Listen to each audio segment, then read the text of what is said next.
real magic happens as we prepare our operas. We're excited to be announcing our 2011-2012 season to you today. We're going to share with you some information about the 3 productions we'll be doing. We'll give you the chance to ask a few questions. We have a few treats for you. We'll give a little taste of what's to come. We're pleased to have with us today Dennis Hanthorne, the Zurich General Director of the Atlanta Opera, and our newly appointed music director, Arthur Fagan. I'm very excited to have Arthur on board. He's conducted with us many times, and we're excited to have an even closer relationship with him. They'll be discussing what's going on with the season. And for the moment, I'm going to introduce you to Christina Herrera, our Director of Marketing and Communications, and Laura Soldati, our Communications Manager. Thank you all for coming today. We're very excited to see you here. I'm going to give you a little rundown of what the plan is for this morning.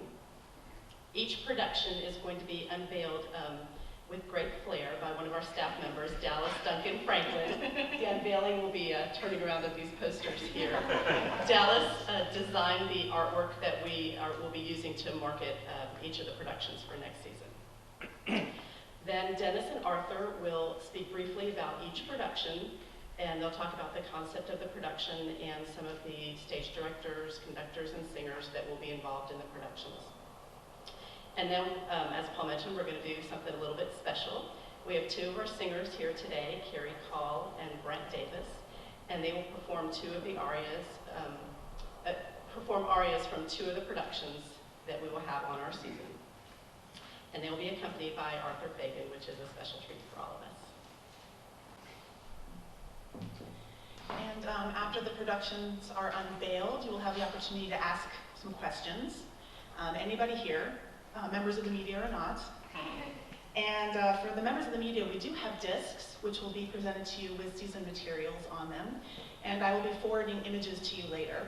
We have to sort through what we want to use for our promos for our productions.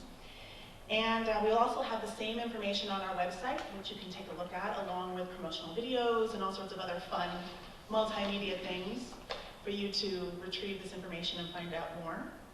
So I would also like to take this opportunity to thank Joanna Schmink and Pat McMahon in our costume department for setting up our costumes today, which I think are, just so wonderful about opera.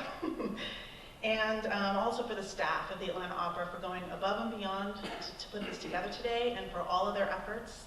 It's a remarkable, remarkable family. So thank you again for being here. We are so delighted to have you. And Dennis and Arthur. Welcome all of you to our rehearsal space, and thank you for coming. And if this is your first time, I hope it won't be your last time. And every time we bring people into our space, they're always amazed at how we produce opera in this location. But the floor is, the width of the Cobb Energy Center. And because we were conscious of expenses, and you're looking around as far as depth, you have these poles in Atlanta, and so when the pole to the back wall is 45 feet, but the stage at the Cobb Energy Center is 55 feet. So we have to crunch it down a little bit, but not too much. But it works. We've produced, I think we've been here, 3 years, Paul? At least 3 years. And our first production in this space was Puccini's Turandot, and that seems like a cast of, it's a big multitude, and then Aida followed later on. So we put the full orchestra in here, so we're very happy to be here. A little bit about Arthur Fagan. Many of you already know Arthur. Arthur first worked in Atlanta in the fall of 2005 when he conducted Verdi's La Traviata. Arthur and I have worked together for now 21 years.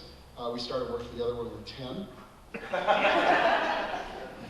And he was a child prodigy pianist, and I was a horn player. But no, we started working 21 years ago, and we've done a number of productions. I can't remember how many, but he knows because I paid him, so he knows how his work. And so, just a little bit about what Arthur's responsibilities are going to be with the Atlanta Opera. When I produce operas or decide on what operas we're going to produce, it's always better if I have a partner in producing the operas. It keeps you sharp, it keeps you on target, and as someone would say, you need to make sure you don't fall in love with the art form and make a mistake that you regret later. So every time we make a decision, we're talking to each other. Is this person we like? Is this production we want to do? And so there's a lot of going back and forth as far as conversation. Typically, Arthur will conduct 2 productions per season, and we're producing right now 3 operas. We hope to be able to go back to 4 operas in the future, but right now for this year and probably the following, for the next season, probably in the season after that, we'll stay at 3 operas and 4 performances because we're just waiting to see what happens with the economy, and we're trying to build our sustainable funding as we go forward as we're doing that. So Arthur will be conducting 2 productions next season, and we'll be announcing those seasons, those works in a moment. But in addition to conducting, Arthur will be working with me on the casting, production selection, and also Arthur has an extensive career in Europe, and there's opportunities for collaborations with other companies around the world, and we try to make the best of those sort of opportunities. In addition, as music director, Arthur will be responsible for the orchestra. I'm very, very pleased how, what's happened and the strides the orchestra's made over the last several years, but it's always better to have someone that they see on an ongoing basis, and he gets to know, or she gets to know, in this case he gets to know those players well and can refine in a way that I can't do as general director. And so he'll be working with the orchestra. Arthur's had an extensive career conducting orchestras in Europe, and he also was the music director for the Queen's Symphony for a number of years. But as much opera as he conducts in Europe, he conducts symphony orchestras. Arthur's conducted 2 ring cycles? Yeah. 2 complete ring cycles.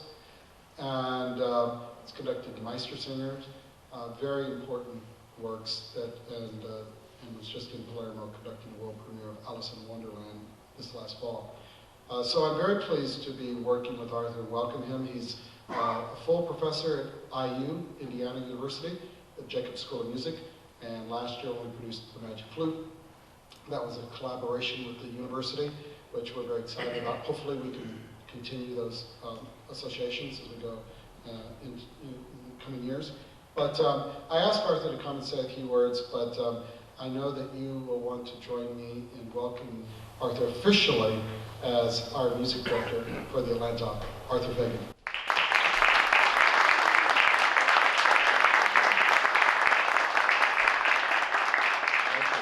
It's indeed a great pleasure to be here, and this is the first time I've accepted a music directorship, which is really familiar territory. As Dennis mentioned, I've been conducting since 2005, so I've been auditioning for this job for the past 6 years. And I've gotten to know the staff and the orchestra, the chorus very well, and I think Dennis has done a great job with the company. The staff has done a wonderful job.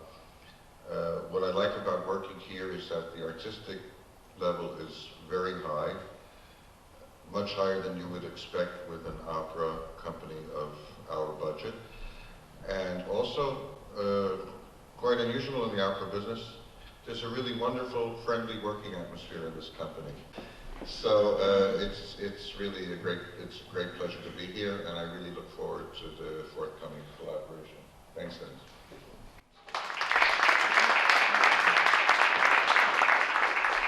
I moved the company to the Cobb Energy Center. I said I wanted to have 1 production a year, if it was possible, that would attract families. And the first season we produced Hansel and Gretel, and we produced Cinderella after that the following year, and then last year we produced The Magic Flute. And so whenever we can produce an opera that attract families, we'll be sure to program that into the season. So the first season, or the first production that we are going to be producing at the Cobb Energy Center, which will be in November, will be November 12th, 15th, 18th, and 29th of November, will be Donizetti's Lucia di Lammermoor.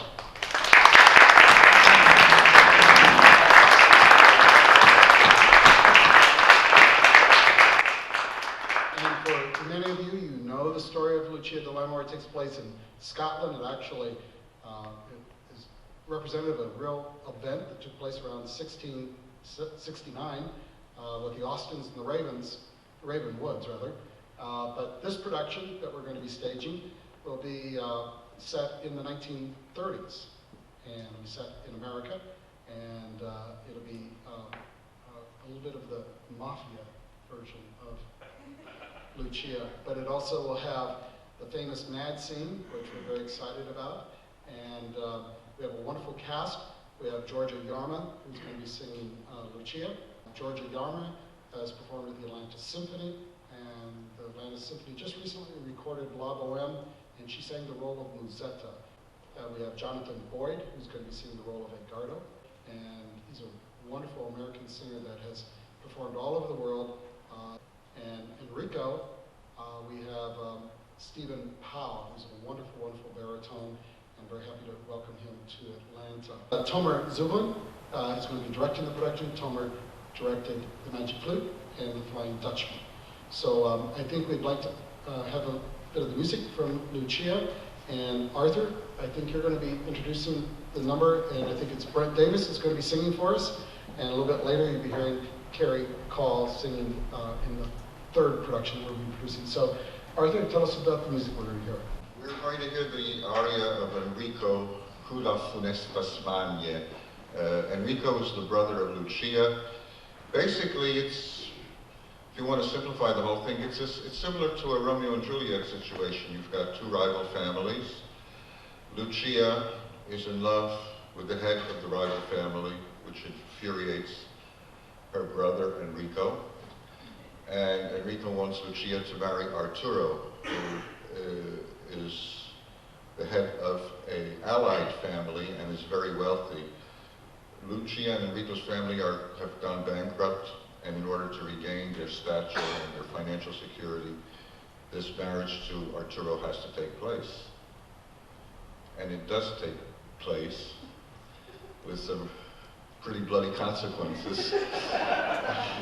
So in any case, in this aria, Brent Davis, who sings Enrico, expresses his rage at Lucia's being in love with Edgardo, and he says, I'd rather have her struck by lightning than have her marry Edgardo.